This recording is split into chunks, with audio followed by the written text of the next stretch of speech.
Hey there, I'm Sasha May. This is my new single, Just Because, on Tri-Cities.Mixtape. I told you that I'd hold you forever as long as you held me right. I told you that I don't care who you're seeing as long as it's not at night. I told you that you were special to me. Well, yeah, you're right, I guess I didn't use my words to tell you truly that all this time, oh, you've never been just because, or maybe we should see where this leads. I'm bored, let's have fun. No, no, no, no, I know you've never been just because. 'Cause you hold me, hold my gaze. I feel safe when I know you're in the room. Feels like it's just me and you. You read me like I'm writing on a paper wall, and your light is the only one that could shine on me to make the words show up. Glow. 'Cause all this time, oh, you've never been just because, or maybe we should see where this leads. I'm bored, let's have fun. No, no, no, no, no, you've never been, no, just because, just in case, no one else cares, and I'm afraid to be alone, to let you go, just because, a second choice, like I need this to fill a void, just because, a backup plan, like you're second best to some other man.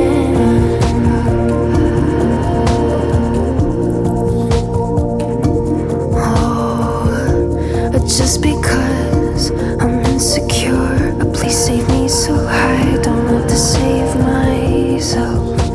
Spiral and spiral, spiral and spiral. You're not just because, just in case I choose you. It was never fake.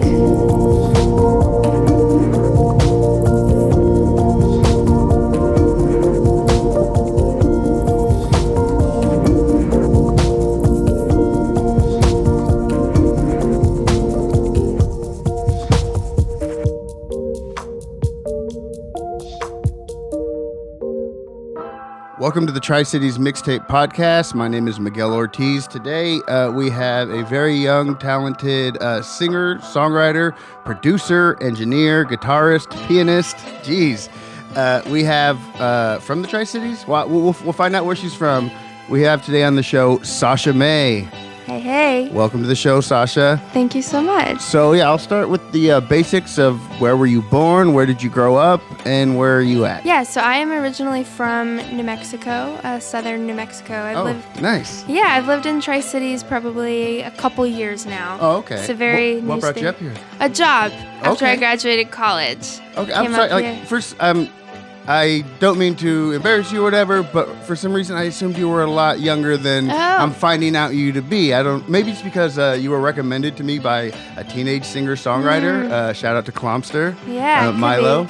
Yeah. So maybe I just assumed you were a schoolmate of his, or that you were also a teenager. And you do look young enough that Thank you could you. pass for early 20s or late teens. But Thank you. were you born in the 90s, 90s, 2000s? Late 90s. Late 90s, Yeah, love it. Late 90s, yeah. Nice. Okay.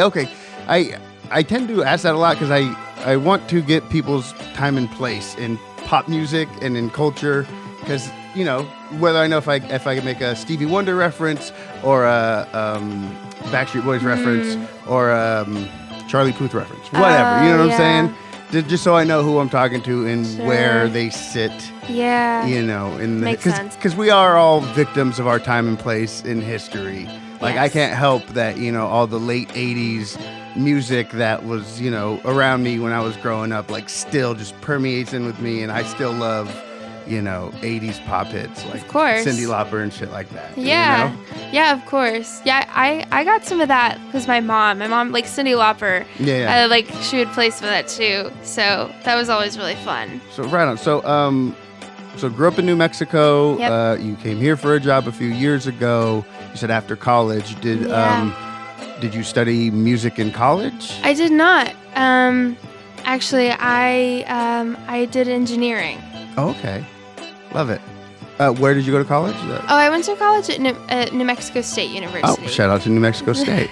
Yeah. Well, then let's back it up. How did you get started in music? Were you a singer or a writer first? Did you play instrument? I would say I'm a singer first and foremost. I've Right. always, even when I was like a kid, I was like the kid in class that would just hum all the time. And Were you always making up your own songs or just like singing whatever? When I was probably like elementary and then early middle school, my first like obsession was Christina Aguilera. I really loved her so much. Yeah. I was just I still listen to Genie in a Bottle every now and then. It iconic. hits. Yeah. Yeah, it's so good. And so then I think probably like middle school is when I started writing my own songs for the first time, or like Right. trying to. And then high school I started writing a lot more. And then I went to college and I basically didn't write at all. Okay, go back to your first, I guess, bit of writing. What informed these songs or these lyrics? Were they just pretty much diary entries, or were you having like parent problems, boyfriend problems, or whatever? Or were you just writing about unicorns and butterflies or whatever a young girl would, not to generalize or whatever, but you know what I'm saying? Definitely a lot of my influences at that time were people actually like Reba or like Carrie Underwood. I listened to them a lot. Yeah. And I definitely did try, like I would write about things that I was going through, or like I had like when my like young cat like died, middle school passed away. It was like just tragic for me, so like things like that. But then I would also like, sometimes like try to kind of make up my own like stories and like write about them, or like, I really like this song. Could I try to write one kind of like it, Not to maybe get too dramatic about your lost pet as a child. Did writing about that or making a song about it, did it help you in the grieving process that you could look back at now, obviously? Yeah, it definitely did help me. I think also too, it sort of it captured that pain in a way that's timeless. Yeah. It's like in this capsule of, then you can kind of like let that go, and it's sort of like the hurt never it's always sad. It never truly is like gonna be gone away, but it's also just like, it's nice that I have something to like cope with that I can look at, or sing. Has that been a through line in your writing to this day, to where I've talked to so many artists or musicians that like, who are good with words, but this is their therapy. Like this is the way they say the things that they can't, or convey the feelings that obviously they can put them into words, but they can't do it in a conversation, but they can do it melodically or inspired by whatever chords, that are in the music under them. Yeah, I would definitely say that's true for me too. And I think like it's not, and it looks different for everybody depending on the situation or what you're doing, but like the cool thing about it is that you don't just have to write one song about something, right? Like you can say and take different perspectives on it, because like pain and joy and all of that is not linear, and so you can capture it from different angles, if that makes sense. So it's definitely therapeutic. Yes. For sure. And I feel like to this day I still do that. It still is that for me. What was the first musical instrument you played?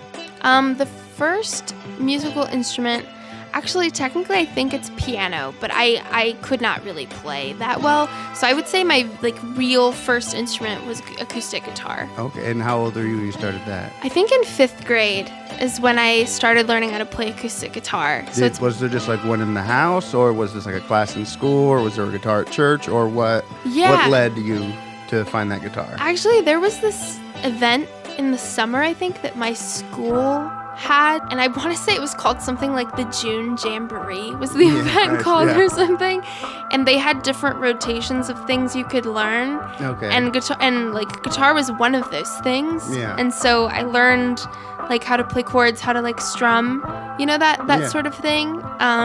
And that introduced me to playing guitar. In 5th grade? Yeah, in 5th grade. I started at 17, and I always feel like I got such a late start. Oh, that's awesome, though. Do you play both acoustic and electric? Yeah. Nice. I try to play anything that I can, but yeah, I didn't start trying to express myself musically until I was 17. And, I was talking to Milo Klomster, and he was like, I was playing piano when I was 4 or whatever. Oh, and wow. I'm like, damn, kid. Yeah, that's awesome. I tried to get my son into piano lessons when he was 4, but he just didn't have the focus to do. Yeah, the same with me. Actually, I did take, initially it was piano lessons, but I just, because I couldn't sing with it, I had zero motivation to learn the instrument. And so I didn't pick up piano till when COVID happened, actually. Oh, there you go. And I was home. And I think a lot of us develop new skills. Yeah, right, exactly. Yeah. So, Sasha May, is that a stage name or a variation of your real name mixed with? Yeah. And where did that come from? And is that your first stage name, artist name? Yeah, actually, so it's a variation. So Sasha is my real first name. Right. But May actually came from, in high school I think it was one teacher that would, shout out to Vanessa Mathis, if you ever listen to this. I think.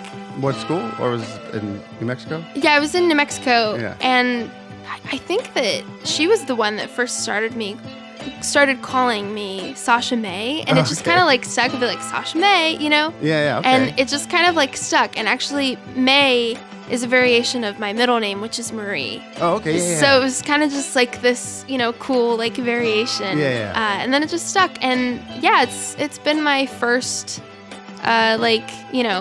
public stage Nom name. de plume. Right. Whatever, Yeah, exactly. So it's kind of cool. Yeah. It holds a lot of history for me. Yeah, I've talked to a lot of rappers, and they'll have 3 or 4 weird, rapper names before they decided on the one that they are now. That's fair. That's fair. It takes time to make, to commit or make decisions, or you change. What was the musical environment in New Mexico as you were growing up? I mean, I'm sure there's country, maybe even a little, Mexican influence. There's a whole, a nice melting pot of music styles down there. But what were you absorbing as you were growing up? Yeah, absolutely. And what were your parents playing in the house? So I think my parents, my mom definitely listened to country and then sort of Mexican music, but not who would she listen to? Vicente, or I can't think of his name, Carlos something, Juan Carlos or something. There's so many. But it could be him too as well. So him, and then country music, Reba was one, or Dolly Parton, or things like that. And my dad probably, my dad really liked things like the Mannheim Steamrollers? Okay, yeah, they're an orchestra. Oh, okay. And or Celtic music. My dad really liked that kind of music. Yeah. I didn't take that much to that, but that was sort of the influences around in the house. Not a lot of pop. I don't actually know how I got into Christina Aguilera. I just remember I'm sure it was just on the radio. Yeah, I mean probably. Yeah, she was really, really big. You know, she was the thing. Is that the first music you remember feeling that was your own? Hey, this isn't my dad's records or my mom's music. This is something that I like, that I want. Was that Christina? I would think so. Yeah. Nice. She had back before streaming services, how they would you could buy like the CD of their like Single? live performances or something. Okay. And she had, and that I would watch that over and over and over again. Yeah. And I think what captivated me about her was her like comfort level of being able to be seen, you know, and just being like very like open with the way that she is live, or like the lyrics that she was writing. Yeah. And it was just like, whoa, you know, and that really, I think I took to her for that reason. Yeah. But yeah, I would say she is the first that was like my choice. So was she like your gateway drug into like all the pop princesses and boy bands and stuff, or what made up your musical tastes? Yeah. Yes and no. She definitely, I think when I was younger, she was the one that I listened to. Right. And then the rest was like country, whatever my parents had on the radio, right, or playing. And then probably in middle school or like, I don't know, late elementary or something, I discovered, you know, like Rihanna or someone like that, you know? And I think that sort of was like a real big gateway into discovering like, oh, other pop artists. And I was really into that. Like, wow, like these are very catchy songs. It's just different from country, right? It's not like better or worse. It's just like, it was different. And it was like, oh, okay, this is cool, you know? And that sort of got me into like listening to, you know, different people in that same, you know, like the pop genre. Right. Yeah, and then I was like, oh, I really like this. I really, really like this. Now, I know in every band I've been in or anything I've ever done musically, I always hated this question, but I'm going to ask you, what would you say is the genre that you create and operate in currently? I mean, we could probably throw an umbrella of pop music or singer-songwriter. Yeah, I would say those are top two. Yeah, but is there anything specifically that you feel in these batch of songs or currently that you're pulling from or trying to implement? Or are you not as pretentious about that? Yeah, no. I definitely think that the two songs that I've released are both different, and the one that I'm about to release is also different. And so I feel like, but they're all like, I think under the umbrella of like singer-songwriter, pop, or folk. Okay, yeah, nice. You know? And I think that the reason they're different is like, one of them, the base of it is like acoustic guitar. That's sort of like the signature sound. And the other one is electric guitar that a friend played on the track for me. And then the third one I'm about to release is synth-based. Oh, love it. And so I feel like I've toyed a little bit, but if I had to put an umbrella around all of the music that I create, I would say it like falls within those three. Yeah. You know? Yeah, I love it. Yeah. So is your process, do songs usually start with you and a guitar, or does it start with you and a lyric, or is there a process at all? It just, when songs happen sometimes, you know? Yeah, I love that question. It depends.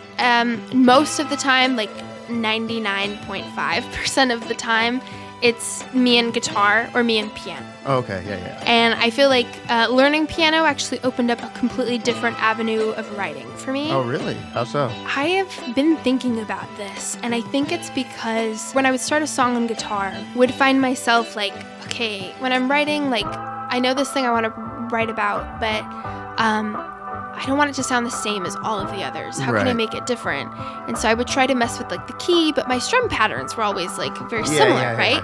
But with piano, it was like one thing I would do that I hadn't ever done before, give myself space to be like, okay, we're just going to sit down and we're going to process.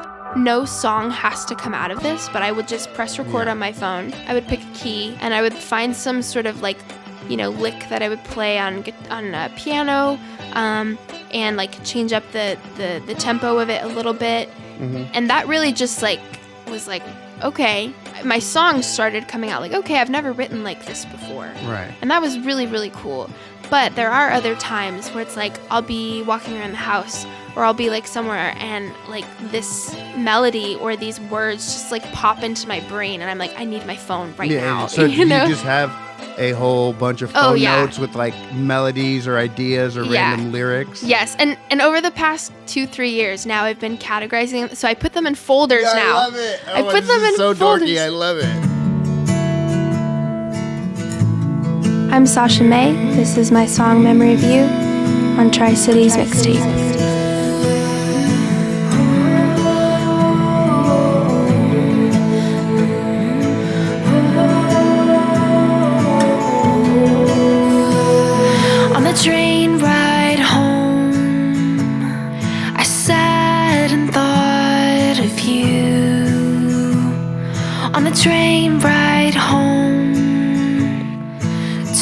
stops with nothing to do.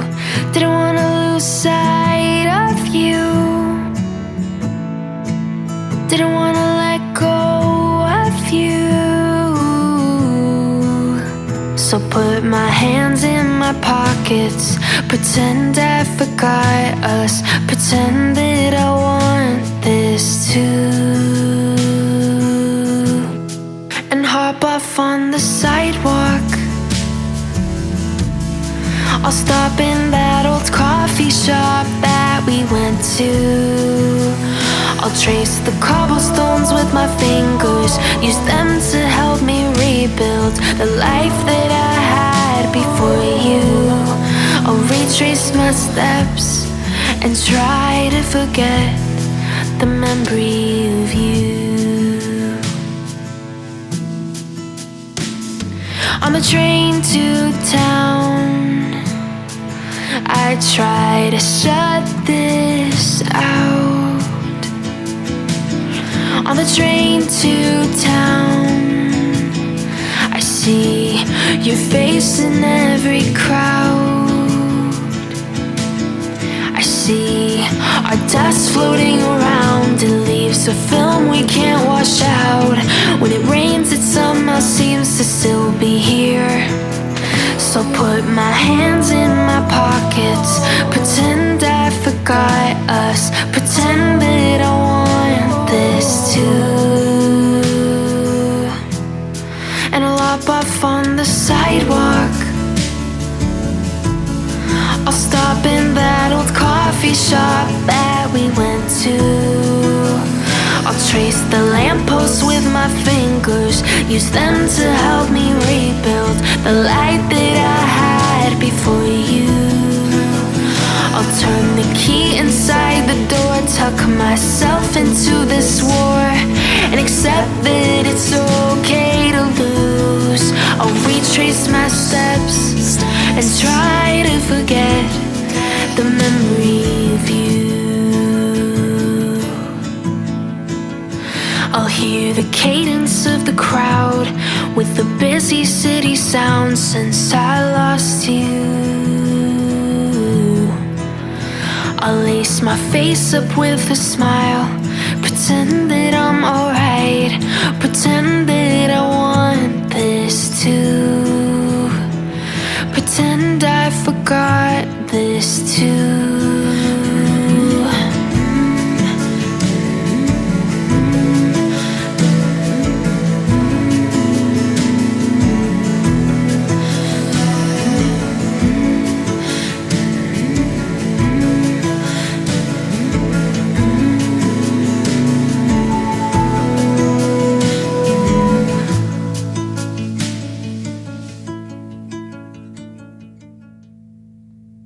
I put them in folders because otherwise I won't go back. Like, Yeah. you can't stay organized if you have 800 voice notes or whatever. It's Yeah. impossible. It's impossible.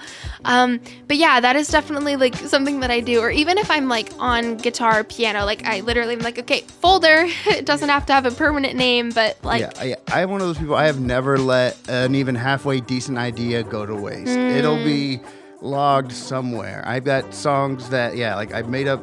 There's a song the chord progression I came up with to try to put my son to sleep when he was a newborn. Aww. And he was like 5 or 6 when I finally made it a song, That's awesome. Yeah. But you could always go back to it. Yeah, the progression was just me trying to make him go to sleep, but then it turned into like a sad breakup song eventually. Oh. Yeah, but I cannot let any good idea go to waste. I'm like, there'll be a home for it. That's good. Sometime. Yeah, no, that's definitely good. I used to, before I discovered voice notes, I used to just use like video, like record video, and I was like, this is a pain in the butt to sort through because it's mixed with all of my photos and other videos. Oh, right, yeah. And so then I discovered voice notes. So what I ended up doing was I went back and I was like, okay, extract audio. Yes. And then I would put it in the voice note. Yeah. And it's like, okay, put a pin in it. I can go back to it later. Right. Yeah, I do so much of the same stuff. It's beautiful. Yeah. So what, I guess what drew you into the more technical sides of creating music? Did it come out of curiosity, or was it you didn't want to have to pay an engineer, or you didn't know an engineer, so you're like, I'll do it myself? It's a mix of the last two. I think it was sort of like, this is a way that I could become more self-sufficient. Right. And also just like the process, and like if I wanted to collaborate, for example, a producer or another, like let's say I have a song and I don't need anything else except for electric guitar. Mm-hmm. I know how to like take that and put it in the song. Right. Or if someone is producing, I know how to record my own vocals and send it to them. Yeah. So that's sort of like self-sufficiency. For collaboration, it just opens up so many doors. Right. Especially if you don't live, near the people you're working with. Mm-hmm. But also, I think, experiences of working with people and the fruits of the collaboration are just unseen. Yeah. Right? And you've paid for it or whatever. And it's sort of just like, you know what? I could do this myself. Or, and then you can become more selective with who you work with and who you don't. Right. Because you're not relying on anybody. And then I sort of grew to love things like learning about mixing or something like that. What did you start on for all the nerds and dorks who might care? What was your first DAW? Oh, yeah. My very first, I think it was Studio One. Oh, shit. I'm working with Studio One now. Oh, nice. And it came with the audio interface that I purchased. Yeah. But later I was like, man, I feel like people are saying this should do stuff. And I realized I didn't have the full version. Oh, right. So then I actually switched, and I have only worked in for the past 2-3 years now Logic. Oh, Logic. That's my bread and butter. Yeah. So yeah, that's what I've been working in for all the songs that I've produced. Okay, so is all your recorded material self-produced, and are you the sole musician on them, or did you bring in collaborators, or if you needed somebody to play guitar solo or something like that? Yeah. Yes, all of my singles are self-produced. Okay. There is one song that I wanted electric guitar in it. I don't play electric guitar. No. I couldn't find a sample that fit exactly what I wanted. And so I had an awesome friend who is he's in an amazing rock band with his family, actually. Mm-hmm. His name is Jonah from the band Jinx. Shout out to Jinx. Yeah. Shout out to Jonah. Yeah, thank you so much. I mean, he literally just made... I sent him, I was like, hey, these samples are kind of close. This is kind of the electric guitar vibe that I want. Here's some reference tracks.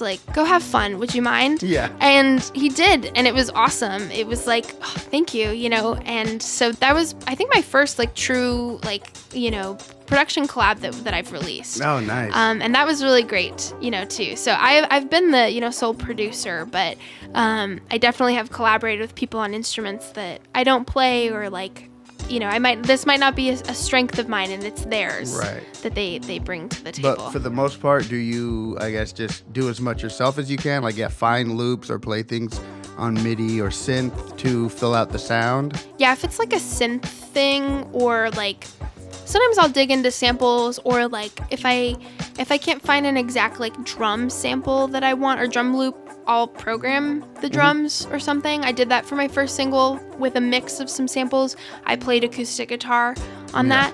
But I definitely don't have the experience, I will say, of recording acoustic guitar is very difficult for me. Oh, okay. When you're playing live, you don't really have to think about it, but when pressing record, it was a great experience for me. Mm-hmm. But it was also just man, I feel there's sometimes where I'm getting a little nervous, and so I'll be a little offbeat. Right.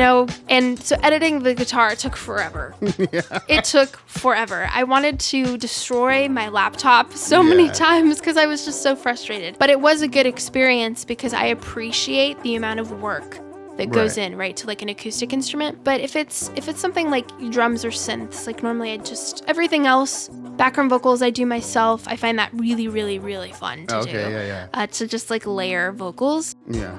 I also when there's someone who I love working with them and they love working with me, and I know that they're so good at their craft. It's fun to work together, because why not? Are there any other local collaborators you'd like to shout out, or any studios or engineers or producers you've worked with? I have not yet but I recently did get to meet a really amazing producer, mixing engineer, musician. I don't know his last name. Actually, no, I think it's Dave Petty. Okay. From, I think his... Thunderdome, right? Thunderdome. Okay, no. Okay, you're like the third or fourth person to shout out Yeah. Thunderdome. And actually, I did hit Dave up. He said he can maybe squeeze me in for an interview at the end of October. Nice. So shout out to Dave from Thunderdome. Yeah, I haven't gotten to work with him, but I did get to meet him, I think was it in August, and he is an awesome dude. Yeah. And he just makes really good stuff. So, yeah. So aside from so you said you did study engineering in college? So Or was that a different sort of engineering? Yeah. Okay. So by school, I did an undergrad and master's in electrical engineering. Oh, okay. So completely different kind of engineering. In hindsight, actually, if I knew what I know now, which you don't, but that's the fun of life. Yeah. I would have loved to like go to school and like do mixing engineering. I feel like that would have just been so fun. But no, I did electrical engineering. Okay. Yeah. So is your audio engineering producing, is that all just YouTube or learning trial and error or learning from friends and other producers? Yeah, it started definitely as trial and error. And then I found this like program called Music Career Mastermind. And it's the founder of it is the amazing Melissa Mulligan, and she's out of New York City. Okay. And she's a vocal coach, and so she has a team of like producers and songwriters who I joined one of her programs that basically was like an all-around, like you kind of get some vocal coaching, you get some songwriting like tips, and then you get production, like you learn how to produce your own music. Yeah. I got to work with some really great people there, like one of the producers. I was one of the production coaches. He is, he's in the industry doing his thing. Like he produced the soundtrack for Shrek. Oh shit. Yeah, that is awesome. He produced the first like Jonas Brothers record, like that kind of thing. Not as impressive as Shrek, but okay. But it's just like awesome to be like, what? That was my childhood Yeah. movie, Another one of the people, like another one of the coaches, like he's the bassist for the band We the Kings. Okay. And I love that. I was like, in high school, I would listen to your song like Check Yes Juliet all the time, All of those things are cool, but at the end of the day, it's like, it's not about like flashing all the, accomplishments. It's just about like, they just love what they do. And so I got into production that way of like, hey, it's a good idea. Like, even if you don't produce all of your music long term, like, it's a good idea to like be able to know a DAW, to be able to work inside, So how long would you say you've been a producer or producer adjacent or whatever? I don't know at what point you consider yourself after you've tweaked your first knob or added reverb to something and you're like, I'm a producer now. I feel like it really was like I could, put on like the producer hat. I feel like after I released my first single, or when I was about to, like when I had that first like, or like the first time that you take a song from a voice memo to, like this is full-fledged production. It might need mixing, but you produced it. So, because if you do something once, you can do it again. It doesn't mean it won't be hard the next time you do it, right? But, so I feel like that's probably been a couple years now or so. Yeah, and like probably mixing engineer about like, maybe the same, because I've mixed all my records. Okay. So, yeah. Now, I've been in bands, I've played several shows, events, been part of plenty of recordings. I would say I love almost every aspect of making music, except for the recording part. I love creating, I love collaborating, I fucking love performing. But having to sit down, catch the right take, and I get the same thing, that as soon as the record light's on, I forget what the next chord is, or that the song that I've played perfectly for years, I don't know how to play once the red light's on. Yeah. And I know it's such an important part, especially nowadays, to have recorded material, because it is your calling card. It's what people get to take with them. But I always just was like, if I could skip that part and just perform and create. But I guess maybe you being a producer and engineer, do you enjoy the in-studio process maybe more than I do, or more than the average bear? I enjoy the songwriting. Songwriting's your favorite aspect? But I love playing live as well. Yeah. Live is like crack. I love it. Live, I've never smoked crack, but it's what I imagine crack is like. It's good. I love the songwriting. I think the production, I feel like there's always more to learn. Mm-hmm. But I feel like I definitely do it because it's like, okay, I want to release this song. Right. And I don't think it always, sometimes I have moments where I'm like, oh, this is so cool. Like, I made that, what? But sometimes, I still run into the thing of, I want this song to sound a way that I'm not sure yet. I'm not sure yet, so I have to like figure out and think about and break it down and find tracks that maybe might be similar or, but sometimes I can't always hear that, and that's frustrating. And so I will put off, producing, all of these songs that I have like ready in the queue, because I can write songs way, way, way faster than I can produce them. Yeah. So for me, I think maybe one day it will be that thing that I just love, recording music. I love it. But right now it's sort of, this is a learning process, and it's something that I want people to hear my music, so I do it. And when I play live, I have more motivation to go and do the thing that's hard work for me, which is music production. That takes mental effort, lots of mental effort. Yeah, I bet. So when it comes to performing live, are you always playing solo, or do you get a band to back you up? Or other musicians? Yeah, I haven't yet played with other people. I just, when I first moved here, I feel like I kind of really tried to focus on I'll go to occasional open mic, just to kind of keep that fresh. But I'm going to focus on trying to learn how to produce music, trying to learn how to, to pick up new skills. Right. So I feel like very recently I've started playing live a lot more. And it's been great. I currently don't have people that I play with. I would love to look and meet new people. But I'm also looking into being able to do my own setup where I have some songs that I play acoustic, but then maybe I can do some backing tracks. Right. And that kind of thing. But definitely open to playing live with people. I just haven't done that with. Where do you foresee your near future or, your path? And I guess what are you hoping for down the road? Do you hope that one day, guitar on your back, going city to city, taking over the world, one song, one city at a time sort of thing? Yeah. The funny thing is that I think the dream has always been the same. At my age now, mid-20s, and as it was when I could barely talk. Right. It was always I would love to be a headliner. I would love to do that and travel the world and just play music and meet people and write songs that people connect with, and just continue to write. I love the writing process. I love making it come to life, and I would just love to find people that also share that passion and work with them. Is your writing mostly or all the way autobiographical, or can you do creative writing or inhabit characters and feelings that because as musicians, as writers, as artists, we are storytellers, and some people can only write their own story, and some people, it doesn't matter. It doesn't have to be their own story. They could still write it. I've written some great breakup songs when I was in a perfectly happy relationship. Yeah. It just, the words, the melody, it hit me then. Yeah. But so yeah, how many of your songs are you writing, hey, this really happened to me, or hey, this happened to my friend Susie, and I'm, stepping in her shoes and writing? Or are you writing from the perspective of the person who broke your heart or whatever? Yeah, no, that's a great question. I think there are a lot of my songs that are autobiographical.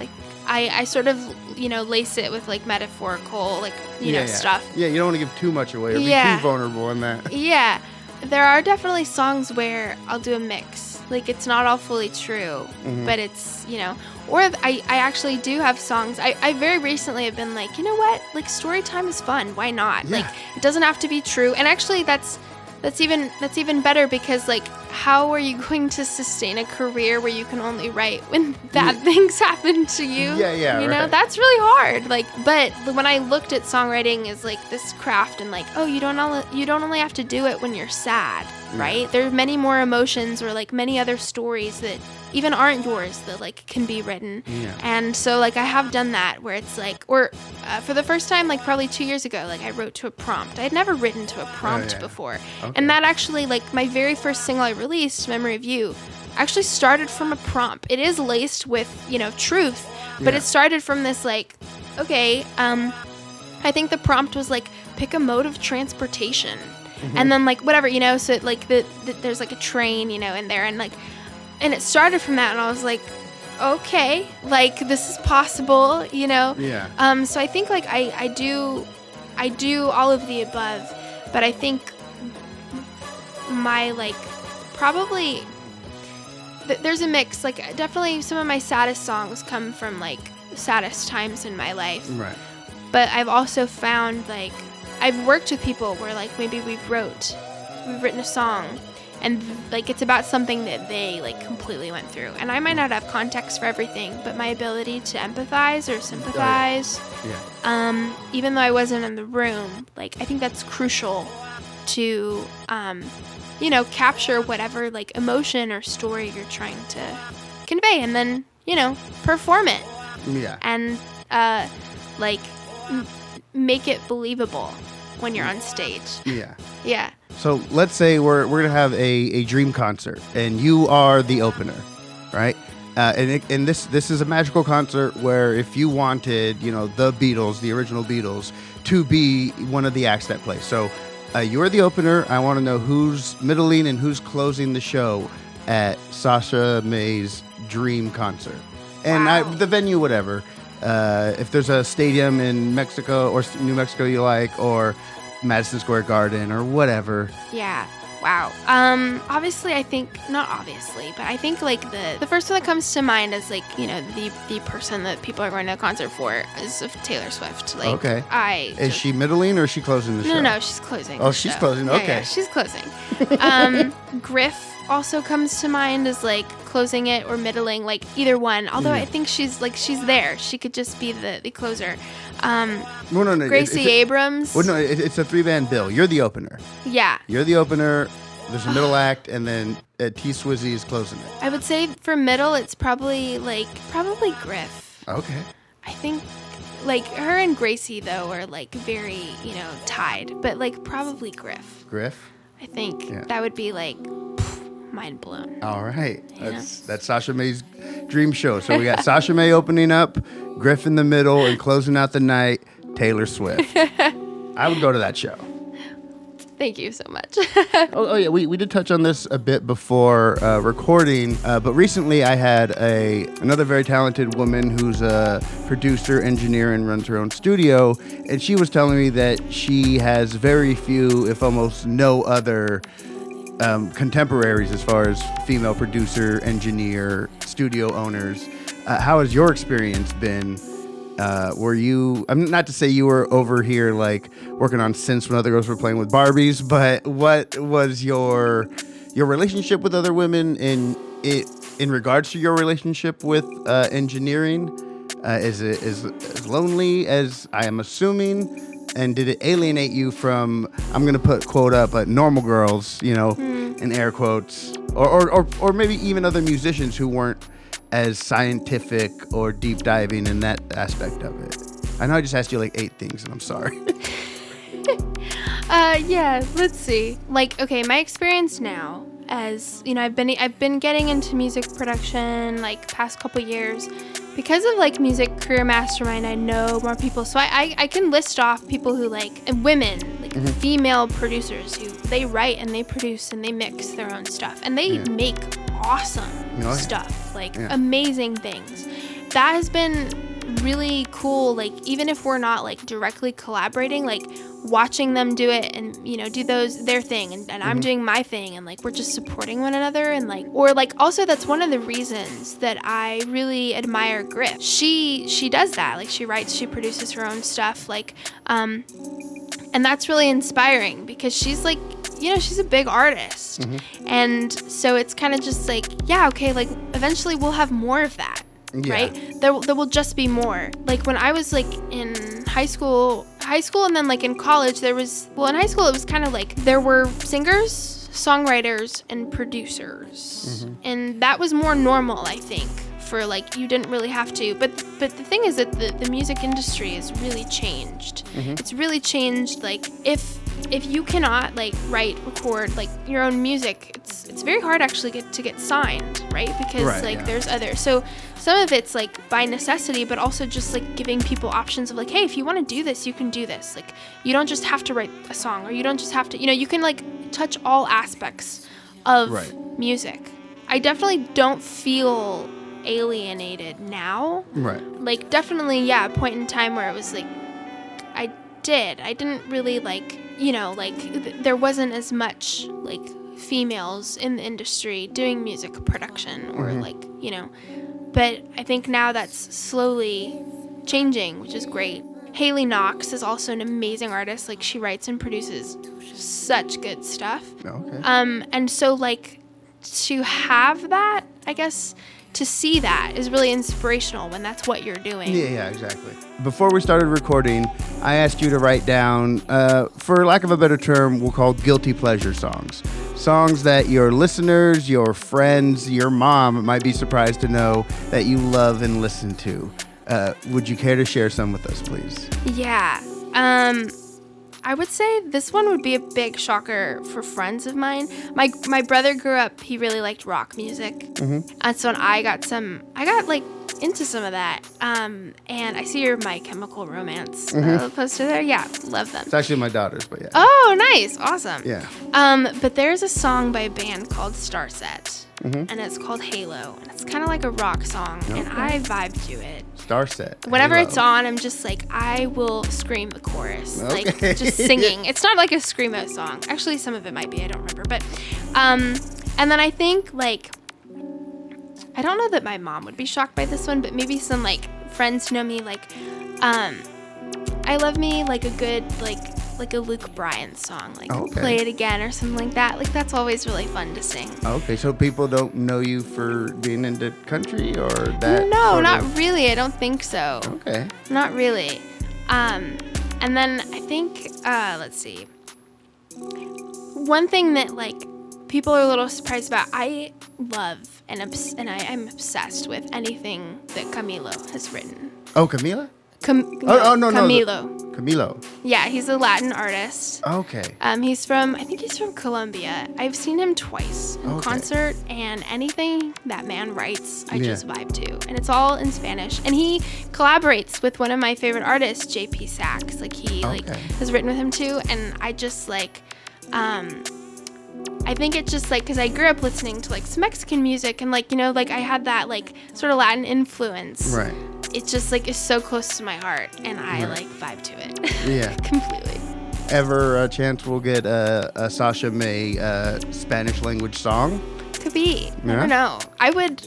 Oh yeah, I would for sure. Are you fluent at all, or? I'm pretty fluent. Yeah. Like. I grew up listening to it in the house, definitely, like, like my mom and like her family spoke it. Yeah. I didn't like really grow up speaking it all that much. But then I just kind of sort of picked it up like end of middle school, and like, just been like getting better and better and better. So I would say I'm pretty fluent. Awesome. Well, thank you again for sharing your guilty pleasure songs with us. Yeah. Thank you. Before we go, and also, I want to thank you for coming and sharing your story and sharing all your songs with us. Yeah. What advice would you give a young woman or young girl wanting to start in music, or I guess anybody who wants to follow their artistic passion? Yeah. As you, as somebody who's known from a pretty young age how you wanted to express yourself, if you could go back and tell teenage Sasha May, whatever, what would you say? I think I would say just write. Like, just write. Yeah. You gotta write bad stuff, crappy stuff to get you gotta get through stuff. A lot of bad songs till you get to a good one. Yeah. Sometimes. And then just like put your head down and like just do it. Like, even if it kind of scares you, like, go out and perform. Like, just share with people, and don't don't care so much about like what people might like say in your inner circle of like you performing or, you know, and just like let your passion drive you. Don't let anything stop you from making what you want to make or expressing yourself, and just like go for it. Just go for it. Just, you know, like anything that makes you happy. If playing live makes you happy, writing songs, like do that as much as possible. Yeah. And you'll be okay. You'll find something that you really like in music or whatever it is that you're doing. I think this advice applies to anything, but just go for it and don't think so much about it. Love it. Yeah. So what's next for Sasha May? Yeah, so I have a new single that's going to be coming out on October 18th called Just Because. Just Because. So that's new. I just finished that mix. And I think next on my docket is playing live. I would love to play festivals and continue to release music. Probably next year will be when I release more music. And then maybe that could turn into an album or so. Who knows? Okay. Are you the type that you'll just like write a whole bunch of songs and then whittle down maybe the 10 or 12 that fit together? Or are you like, no, hey, this album is about the French Renaissance and I'm going to write 12 songs that exactly fit the theme? I don't think I've thought about that a lot. I think I haven't figured that out completely yet. I think I've just sort of like, I think I more think about it as like, okay, these songs were about X, Y, and Z. I'm ready to like let go. That was a long time ago. Like I want to put that out. I want to, you know. So I think I group it sort of chronologically. Oh, okay. You know. And I do think when I'm like producing, like, okay, like is there a common factor? Like maybe I'm using the same bass tonality throughout each of my, you know, songs so that there's sort of like a commonality. Yeah. And then, you know, the theme of it, or like the tempo of the songs, you know, like you need some upbeat songs, some slower ones. I think those are some things I think about, but I haven't quite figured out exactly how to piece things together yet. Right. Yeah. All right. Well, yeah, this was great. This was fun. I say this a lot in interviews or on the show, is that if I could just talk to other people who are as equally passionate about music or anything, I almost don't want to talk to anybody else. Yeah. You know? Not just music. I mean, of course music, because I'm so passionate about music, but anybody who can just sit and talk forever about something they're passionate about. Yeah. Like those are the only people I want to talk to. Yeah, passion is contagious. And this has been great. You are. This is lovely. Yeah, you've been so talented and amazing. And our listeners, thank you. And again, Sasha May. What's your at? How can we find you on the internet? Oh yeah. So it's at Sasha May, and May is M-A-E. So at Sasha May Music. You can find me anywhere: Spotify, Instagram, TikTok, YouTube, all the things. All right. Well, again, thank you again. And this is the Tri-Cities.Mixtape.Podcast. Peace out. Hey, I'm Sasha May. This is my song Gaslight on Tri-Cities Mixtape. I was afraid of my own shadow. I wake up at night, scared of if I'll find you there. I never had the feelings that you had for me, but you told me I was always free to leave. You were lying through your teeth just to get me to stay. You told me I was free to go. You didn't look me in the eyes though. And now I'm cornered on the street, just like you wanted me to be. I put my heart in your hands, cause I didn't know how to stand. Now I can barely breathe from the chain you tied to me. I know that I am free from you, but I still hear you in the darkest night. When you said it would be alright, you told me that you loved me, oh, but then you pulled out the knife, and then you drowned out the music. You made me go numb inside. I didn't trust myself, so I missed the warning signs. Yeah, you were my gaslight.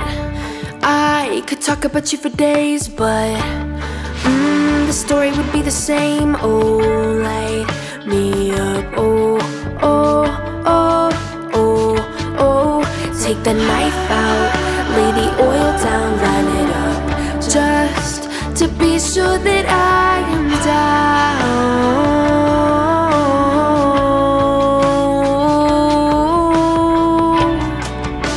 You told me that you had my back, even though now it's the one you stabbed.